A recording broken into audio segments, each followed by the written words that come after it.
Assalamualaikum warahmatullahi wabarakatuh. Perkenalkan, nama saya Ahmad Fadli Ramada dengan NIM E1E1211019. Jadi pada video kali ini saya akan mempresentasikan hasil dari final aljabar linear saya, yaitu dengan soalnya yaitu penerapan aljabar linear di bidang informatika. Nah, jadi di sini penerapan aljabar yang saya ambil yaitu Cosine Similarity Algorithm, di mana mengukur kedekatan dua buah dokumen menggunakan Cosine Similarity Algorithm. Jadi langsung saja ke teorinya. Nah, jadi algoritma Cosine Similarity ini yaitu salah satu algoritma di dalam text mining yang berfungsi untuk mengklarifikasikan suatu dokumen atau teks. Nah, jadi di Cosine Similarity ini mempunyai konsep normalisasi panjang vektor dengan membandingkan dua buah dokumen antara dokumen A dan dokumen B. Nah, untuk rumus yang digunakan atau yang umum digunakan dalam Cosine Similarity ini yaitu rumus yang ini. Jadi ada cos alpha sama dengan vektor A dot vektor B dibar dengan panjang vektor A dikali dengan panjang vektor B, atau jika dituliskan dalam notasi sigma yaitu I sama dengan 1 menuju N, di mana AI dikali dengan BI dibar dengan akar sigma I sama dengan 1 menuju N, di mana AI pangkat 2 dikali dengan akar sigma I sama dengan 1 menuju N BI kuadrat. Nah, jadi nilai Cosine Similarity ini berada pada range 0 hingga 1, yang mana jika mendekati 1 berarti dua dokumen tersebut itu sama persis. Kemudian adapun jika kita melihat dari nilai alfanya, range-nya ini berada pada 0 hingga 90 derajat. Jadi semakin mendekati 90 derajat, maka semakin dua dokumen tersebut tidak mirip, seperti itu. Nah, adapun tadi saya sempat singgung mengenai text mining. Jadi di sini saya akan jelaskan sedikit mengenai text mining. Text mining ini yaitu menggali informasi data dari dokumen yang berupa teks. Nah, tujuannya ini yaitu mencari kata-kata yang dapat mewakili isi dari dokumen sehingga mendapatkan informasi yang berguna dan dapat dilakukan analisa keterhubungan antar dokumen. Nah, jadi dalam text mining ini data teks akan diproses menjadi data numerik agar dapat dilakukan proses lebih lanjut. Sehingga dalam text mining ini ada istilah yang namanya pre-processing data, yaitu proses yang pertama dilakukan yang diterapkan terhadap data teks yang bertujuan untuk menghasilkan data numerik. Nah, adapun tahap processing ini yaitu ada 4. Yang pertama yaitu casefolding. Casefolding merupakan tahap perubahan huruf, yaitu menyamaratakan penggunaan huruf kapital. Nah, jadi pada tahap ini kita dapat mengubah semua huruf pada teks menjadi huruf kecil semua atau menjadi huruf kapital semua. Jadi sebelum kita melakukan casefolding ini, kita lihat terlebih dahulu dokumen kita ini dia mayoritas huruf kecil atau huruf besar. Jika dari sananya merupakan mayoritas huruf kecil, maka kita ubah saja semua huruf kapital menjadi huruf kecil atau menjadi lowercase, seperti itu. Nah, di case folding ini juga kita mengubah bentuk-bentuk cetak huruf, misalnya seperti huruf italik, huruf atau cetak italik atau cetak bold, kita ubah menjadi cetak biasa, seperti itu. Kemudian kita masuk ke tahap yang kedua, yaitu tokenizing, yaitu proses pemecah dokumen menjadi kumpulan kata atau disebut sebagai token-token. Nah, dengan tokenizing ini kita dapat membedakan mana antara pemisah kata dan mana yang bukan. Nah, jadi tokenization ini dapat dilakukan dengan menghilangkan karakter-karakter tertentu, mencakup proses removing number atau kita menghilangkan angka-angka, kemudian removing punctuation atau seperti simbol atau tanda baca yang tidak penting seperti koma, titik, tanda hubung atau buka kurung, tutup kurung, tanda kutip, kemudian serta removing white space. Kemudian tahap yang ketiga yaitu stop words atau filtering. Jadi, kata umum yang biasa muncul dan tidak memiliki makna disebut dengan stop word. Maksudnya tidak memiliki makna, yaitu tidak memiliki korelasi dengan judul dari dokumen tersebut. Nah, jadi filtering ini adalah kita mengambil kata-kata yang penting saja dari hasil token tadi dengan cara stop words removal. Apa itu stop word removal? Jadi stop words removal ini merupakan proses penghilangan stop words pada dokumen melalui pengecekan kata-kata di dalam dokumen tersebut apakah termasuk dalam kata-kata yang tidak penting atau biasa disebut sebagai stop list. Nah, jika termasuk di dalam stop list, maka kata-kata tersebut akan kita hapus atau akan kita remove dari dokumen sehingga kata-kata yang tersisa di dalam dokumen itu dianggap sebagai kata-kata yang penting saja atau biasa disebut dengan keywords seperti itu. Nah, adapun contoh stop list adalah misalnya penggunaan kata-kata penghubung seperti dan, yang, serta, setelah, dan lainnya. Kemudian tahap yang keempat yaitu tahap stemming, yaitu tahap yang juga diperlukan untuk kita memperkecil jumlah indeks yang berbeda dari satu data sehingga sebuah kata yang memiliki sufiks atau prefix atau imbuhan awalan dan akhiran akan kita kembalikan ke bentuk dasarnya seperti itu. Nah, kemudian untuk agar kita bisa lebih mengerti lebih jauh tentang consistency ini, kemudian text mining, kemudian tahap pre-processing ini, di sini saya ingin jelaskan lebih detail pada contoh pengerjaan soal. Nah, baik, jadi dalam contoh pengerjaan soal ini saya sudah menyediakan dua dokumen, yaitu dokumen A dan dokumen B. Nah, jadi tahap yang pertama kita lakukan yaitu text mining, yang pertama yaitu case folding. Nah, jadi jika kita perhatikan bahwa di sini ada huruf V dan huruf R pada virtual reality ini kapital, maka dalam case folding ini kita akan ubah menjadi huruf kecil. Begitu juga dalam dokumen 2 ada deep learning, huruf D dan L-nya besar, maka kita akan kecilkan seperti ini. Nah, kemudian selanjutnya kita masuk ke tokenizing, di mana yang telah saya jelaskan tadi yaitu kita menghilangkan karakter-karakter atau simbol-simbol, kemudian angka-angka, maka akan menjadi seperti ini. Jika kita perhatikan bahwa dalam dokumen A, VR ini berada dalam kurung, kemudian dalam dokumen B, di akhir kalimatnya ada titik. Jika kita terapkan tokenizing, maka akan dihilangkan. Seperti ini. Nah, kemudian kita masuk ke tahap ketiga yaitu filtering. Jadi filtering ini kita hilangkan kata-kata yang umum digunakan untuk mengurangi noise pada dokumen. Nah, jadi jika kita lihat di sini ada kata atau, kata adalah, sebuah, bidang, kata dalam, kata yang, akhir-akhir ini, maka kita akan hilangkan dalam tahap ini, yaitu seperti ini. Nah, kemudian tahap yang keempat yaitu tahap stemming. Nah, jadi dalam tahap stemming ini kita bawa sebuah kata ini kembali ke bentuk dasarnya. Contohnya adalah kata berkembang di sini. Kita akan ubah menjadi kata kembang seperti ini. Nah, kemudian setelah kita melakukan pre-processing di sini, saya ingin bawa hasil dari pre-processing ini ke bentuk tabel. Gunanya apa? Supaya nanti pada saat kita ingin menghitung consistency kita akan dimudahkan jika dalam berbentuk tabel seperti itu. Nah, baik, jadi di sini sudah ada tabelnya. Tabel yang kiri ini maksudnya dari dokumen A dan tabel yang kiri ini dari dokumen B. Nah, adapun maksud dari angka-angka ini yaitu virtual ini 1 berarti kata virtual pada dokumen A itu sebanyak 1, kemudian reality ini sebanyak 1, VR sebanyak 2, realitas sebanyak 1, dan seterusnya. Kemudian begitu juga dengan dokumen B.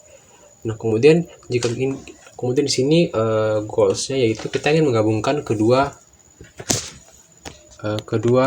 tabelnya.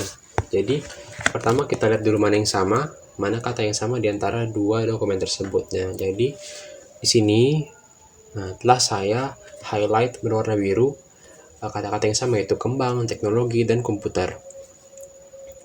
Kemudian kita akan gabung tabelnya. Nah, seperti ini. Jika sudah, kemudian kita tinggal hitung quotient similarity-nya. Nah, di sini saya sudah sisipkan rumusnya. Kemudian di sini saya ingin menambahkan beberapa kolom yang mana yang akan mempermudah kita dalam menghitung rumus dari cos alpha ini. Jadi saya ingin menambahkan A kali B, A kuadrat, dan B kuadrat. Gunanya apa? Jadi jika kita lihat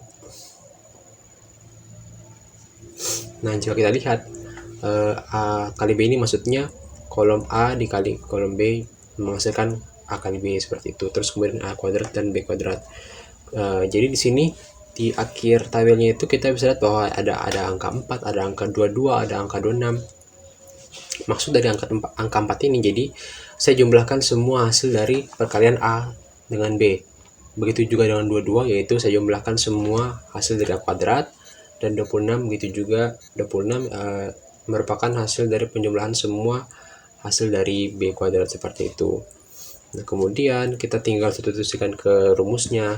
dA.db ini merupakan 4, kemudian panjang vektor dA itu berarti akar 22 dikali dengan panjang vektor dB berarti akar 26. Nah, kemudian kita tinggal operasikan seperti biasa menjadi 2 per akar 143. Kemudian hasil dari cos alfanya mendekati 0,16724. Kemudian jika kita ingin menghitung alfanya, berarti kita gunakan arc cos pada 0,16724, yaitu mendekati 80,37 derajat. Jadi kesimpulannya yaitu kemiripan antara dokumen A dan dokumen B adalah 0,16724, atau jika kita lihat dari nilai alfanya yaitu 80,372 derajat, seperti itu. Nah, kemudian untuk menjawab final, jadi di sini saya ingin membandingkan 6 dokumen, seperti itu.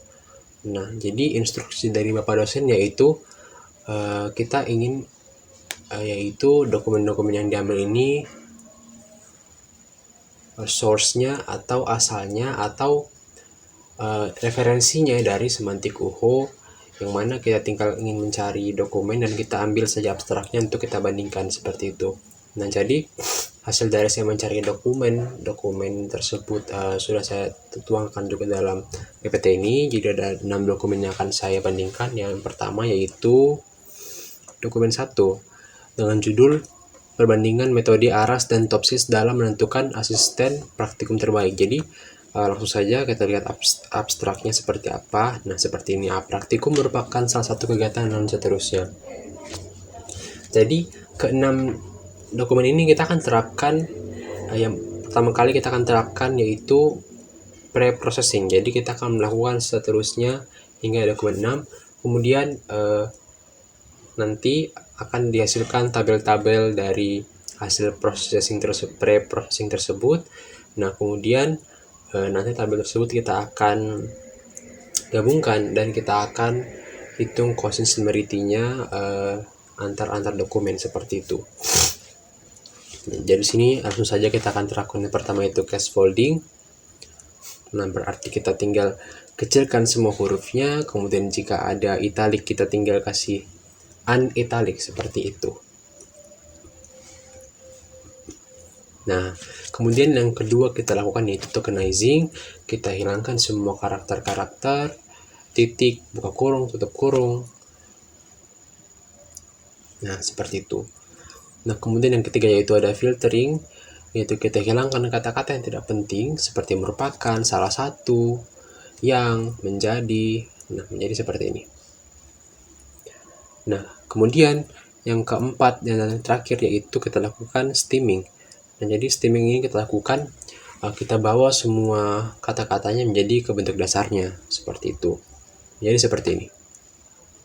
Nah, sehingga kata-katanya yang hasil processing dokumen 1 ini yaitu seperti ini.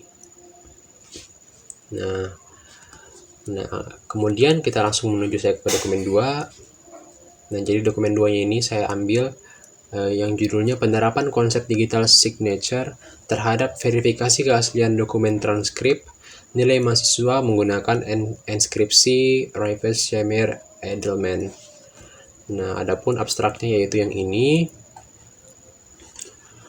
Nah, kemudian kita yang pertama yang kita terapkan yaitu case folding,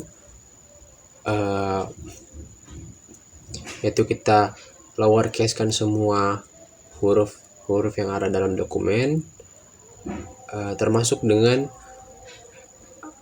singkatan SHA yang ada dalam sini, SHA strip 256. Jadi kita kasih kecil hurufnya.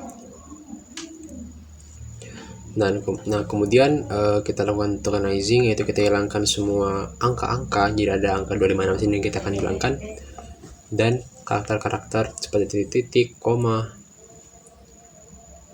Nah, kemudian yang selanjutnya kita akan terapkan yaitu filtering.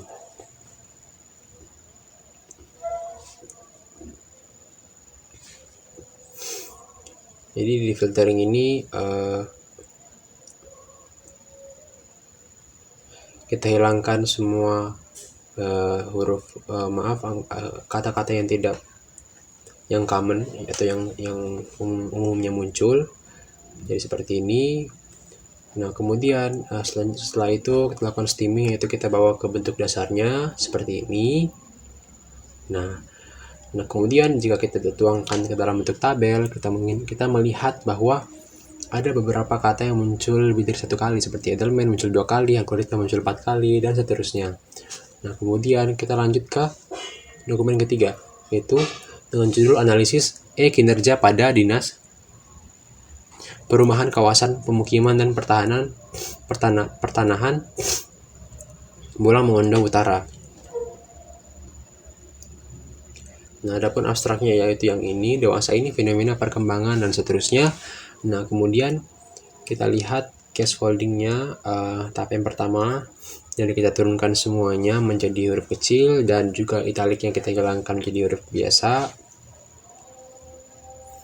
Nah, jadi seperti ini. Kemudian yang kedua yaitu tokenizing. Kita ingin menghilangkan simbol-simbol atau punctuation dan angka-angka. Nah, kemudian kita lakukan filtering, yaitu kita menghilangkan stop words atau kata-kata yang sering muncul. Oke, kemudian yang keempat yaitu steaming, yaitu kita bawa semuanya ke bentuk kata dasarnya. Nah, kemudian jika kita lihat dalam bentuk tabel, maka hasilnya seperti ini. Nah, kemudian kita lanjut ke dokumen keempat. Nah, jadi dokumen 4 ini saya ambil yang judulnya penerapan algoritma Kay-May-Deutz dalam penentuan faktor terbesar pemilihan jurusan di Fakultas Teknik Universitas Halu-Oleo. Adapun abstraknya yaitu ini menentukan perguruan tinggi dan seterusnya. Kemudian yang pertama kita lakukan case folding, yaitu kita turunkan semua huruf besarnya menjadi huruf kecil dan italiknya kita hilangkan. Nah, kemudian yang kedua yaitu kita lakukan tokenizing, yaitu kita hilangkan angka-angka dan karakter-karakter. Nah, kemudian selanjutnya kita lakukan filtering, yaitu kita hilangkan kata-kata yang sering muncul yang masuk ke dalam stop list. Nah, kemudian kita lakukan steaming, yaitu kita mengubah kata-kata yang berimbuhan ke bentuk dasarnya. Nah, seperti itu. Nah, kemudian jika kita lihat dalam bentuk tabel, maka seperti ini. Seperti ini hasil dari pre-processing dokumen 4. Kemudian kita melangkah ke dokumen 5, yaitu dengan judul penerapan metode BM25 pada sistem rekomendasi dosen pembimbing dan penguji tugas akhir mahasiswa berbasis web. Nah, kemudian kita lihat abstraknya, yaitu ini tugas akhir merupakan bla bla bla. Nah, kemudian case folding yang pertama Jadi kita turunkan semuanya menjadi huruf kecil dan italiknya dihilangkan. Nah, kemudian kita menuju ke tokenizing, yaitu kita hilangkan simbol-simbol dan angka-angka. Kemudian kita menuju filtering, yaitu kita hilangkan kata-kata stop list, kata-kata stop words yang termasuk dalam stop list. Kemudian kita stemming atau kita bawah yang berimbuhan menjadi kata dasar. Nah, setelah itu kita tuang dalam bentuk tabel seperti ini. Kemudian datanya kita simpan. Kemudian kita melangkah ke dokumen yang terakhir, yaitu dokumen 6 dengan judul implementasi metode linear congruential generator atau LCG pada tes IQ berbasis Android. Nah, jadi abstraknya seperti ini. Kemudian kita lakukan preprocessing yang pertama, yaitu case folding, yaitu kita turunkan semua yang kapital dan kita hilangkan italic. Kemudian tokenizing, yaitu kita hilangkan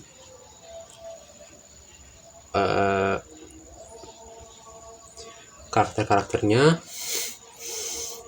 Kemudian kita lanjut ke filtering, yaitu kita hilangkan stop words-nya atau kata-kata yang umumnya muncul. Kemudian kita lakukan stemming, yaitu kita bawa kembali ke bentuk dasarnya yang berimbuhan. Nah, kemudian untuk bentuk tabelnya itu seperti ini. Nah, jadi setelah kita dapatkan semua metode, kita dapatkan semua hasil dari preprocessing, kemudian di sini saya ingin menggabungkan semuanya ke dalam satu tabel. Namun saya lakukan di Microsoft Excel. Alasannya apa? Karena yang pertama, Excel itu lebih praktis dan lebih efisien dalam mengolah data-data apalagi yang berada dalam tabel. Kemudian di Excel juga terdapat fitur-fitur seperti fill atau pengisian otomatis. Kemudian ada juga fitur formula di mana dimudahkan kita untuk menuliskan rumus-rumus seperti itu. Nah, baik, di sini di Excel ini saya sudah menyertakan hasil dari kita melakukan pre-processing tadi, yaitu ada dokumen 1, dokumen 2, dokumen 3 sampai dokumen 6. Nah, kemudian di sini tahap selanjutnya yaitu kita ingin menggabungkan ke 6 tabel tersebut. Jadi tahap yang pertama kita lakukan yaitu kita ingin mencari kata-kata mana saja yang muncul di beberapa dokumen. Misalnya ada kata algoritma pada dokumen 2 muncul sebanyak 4 kali, muncul juga di dokumen 4 yaitu algoritma, seperti itu. Nah, jadi setelah kita lakukan penggabungan dokumen, tabel dokumen tersebut, maka akan kita dapatkan seperti ini.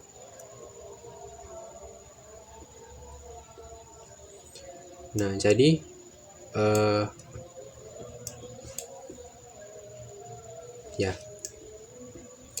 jadi kita dapatkan tabel seperti ini, yaitu pertama kita lihat di sini bahwa semua kata-kata dari ke-6 dokumen tersebut kita gabungkan. Nah, kemudian kita lihat di sini juga bahwa maksudnya dari tabel ini yaitu kata acak ini muncul pada dokumen 6 sebanyak 3 kali. Kemudian kita lihat juga di sini bahwa algoritma muncul di dokumen 2 sebanyak 4 kali dan dokumen 4 sebanyak 1 kali dan seterusnya. Jadi arti dari tabel itu seperti ini. Nah, kemudian seperti yang sudah saya lakukan juga di contoh soal tadi, saya ingin menambahkan kolom-kolom yang membantu saya dalam menghitung rumus quotient similarity. Jadi tabelnya itu seperti ini. Maaf, kolomnya seperti ini. Nah, jadi yaitu ada D1 kali D2, kemudian D3, 1 kali D3, D1 kali D4, D1 kali D5, dan seterusnya. Kemudian tak lupa juga saya tambahkan yang D1 kuadrat, D2 kuadrat, sampai D6 kuadrat. Nah, jadi lebih singkatnya bahwa ke tabel-tabel kolom-kolom tersebut saya tambahkan supaya mempermudah saya dalam menghitung. Nah, kemudian jika sudah kita tambahkan kolom-kolom tersebut, kemudian kita jumlahkan hasil dari kita mendapatkan kolom-kolom tersebut. Karena kita menggunakan Excel, maka kita dimudahkan untuk menjumlahkan dan menggunakan rumus sum seperti itu. Nah, jika kita sudah menggunakan rumus sum, maka akan didapatkan hasil-hasil seperti ini, yaitu pada kolom D1 kali D2 itu kita dapatkan totalnya sebanyak 25, kemudian seterusnya sampai D6 kuadrat. Kemudian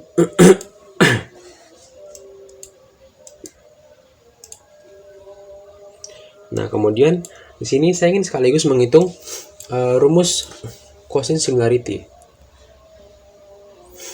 Nah,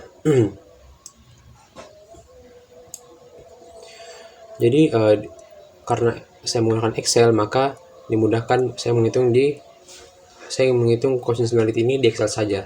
Nah, sebelumnya tadi rumusnya yaitu cos A sama dengan dA.db per panjang vektor dA dikali panjang vektor db. Nah, jika saya ingin menghitung di Excel, saya ingin memberikan contoh.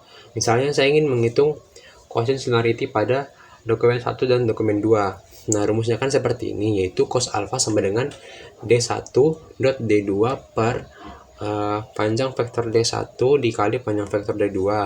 Nah, adapun rumus Excelnya yaitu seperti ini, sama dengan D1.D2 diper dengan square dari D1 dikali dengan square dari D2. Nah, jadi jika kita ingin menerapkan rumusnya, yaitu kita langsung tulis saja sama dengan D1.D2 itu yang ini 25 diper dengan square atau akar dari D1, berarti D1 kuadrat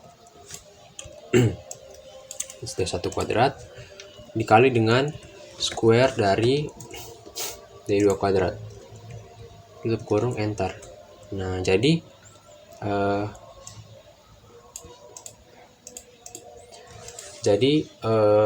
ini merupakan quotient similarity dari D1 dan D2. Nah, ini bentuk dari cos alpha. Nah, kalau kita ingin menuangkannya dalam atau ingin membentuknya menjadi alpha, maka kita hitung R sin cosnya, R cosnya seperti itu dengan rumus A cos. Kita ambil dari nilai ini, enter. Nah, ini masih dalam satuan radian. Nah, jika kita ingin mengubah dalam satuan derajat, maka kita tinggal menggunakan degrees. Kemudian kita ambil saja nilai yang tadi. Nah, seperti ini. Maka kita dapatkan alfanya sama dengan 83,104 derajat. Berarti itu merupakan hasil quotient similarity dari dokumen 1 dan dokumen 2 menggunakan bantuan dari formula Excel seperti itu. Nah, adapun dengan kita menggunakan rumus Excel, maka kita bisa langsung saja mendapatkan semua quotient similarity dari perbandingan dokumen, yaitu dalam tabel berikut. Nah, jadi di sini kita gunakan rumus seperti yang tadi. Nah, jadi di sini kita membandingkan itu sebanyak 15 kali, ya, karena kita memiliki 6 dokumen yang harus dibanding-bandingkan. Nah, kemudian di sini saya tuliskan rumus seperti yang telah saya jelaskan tadi di contohnya. Kita tuliskan sampai ke perbandingan dokumen 5 dan dokumen 6. Kemudian untuk mencari nilai dari R cos-nya atau nilai alfanya, kita gunakan seperti yang tadi, yaitu dan rumus degree dan dari A cos yang di atasnya sampai dokumen 5 dan dokumen 6. Dokumen 5 perbandingan dokumen 5 dokumen 6. Nah, kemudian setelah kita dapatkan hasil ini, saya akan kembali ke PowerPoint untuk dilihat mana perbandingan yang dua dokumen tersebut paling mirip dan yang paling tidak mirip. Nah, jadi setelah kita membandingkan seluruh dokumen tadi, maka saya kembali ke PowerPoint. Nah, saya tuliskan kembali ke dalam PowerPoint yang kita dapatkan tadi di Excel perhitungan kita dalam tabel perbandingan D1, D2 dan seterusnya sampai D5 dan 6. Kemudian cos alfa, nilai cos alfanya berikut dan arcosnya berikut. Nah, jadi di sini saya ingin mengutip kembali penjelasan saya pada teori tadi, yaitu jika nilai quotient singularity ini berada pada nilai 0 sampai 1, yang mana jika mendekati 1 berarti kedua dokumen tersebut yang dibandingkan itu sama mendekati mendekati sama persis seperti itu. Nah, adapun jika kita lihat dari nilai alfa, jika kita lihat alfanya ini berada pada range 0 sampai 90 derajat. Artinya jika mendekati 90 derajat itu berarti mendekati tidak mirip sama sekali seperti itu. Maka jika kita lihat yang paling tidak mirip itu yaitu dokumen 3 perbandingan dokumen 3 dan dokumen 6, di mana nilai cos alfanya itu mendekati 0 atau ya mendekati 0 dan nilai alfanya itu 90 derajat. Kemudian yang paling mirip yaitu pada pada dokumen 4 dan dokumen 5, di mana nilai cos alfanya yaitu dialah yang paling mendekati nilai 1 dengan nilai 0,244751 dan derajatnya yaitu alfanya paling mendekati 0 yaitu dengan nilai 75,83291. Nah, adapun kesimpulannya yaitu dokumen-dokumen yang memiliki kemiripan paling rendah adalah dokumen-dokumen yang memiliki kemiripan paling rendah dari ke-6 dokumen yang telah kita bandingkan dari awal, yaitu dokumen 3 dan dokumen 6. Sedangkan dokumen-dokumen yang memiliki kemiripan paling tinggi adalah dokumen 4 dan dokumen 5, seperti itu. Nah, jadi itulah tadi penjelasan saya mengenai hasil dari saya final aljabar linear tentang penerapan aljabar linear dalam bidang informatika, yaitu saya mengukur kedekatan dua dokumen menggunakan quotient similarity algorithm. Kurang dan lebihnya mohon dimaafkan. Wabillahi taufiq wal hidayah. Wassalamualaikum warahmatullahi wabarakatuh dan terima kasih.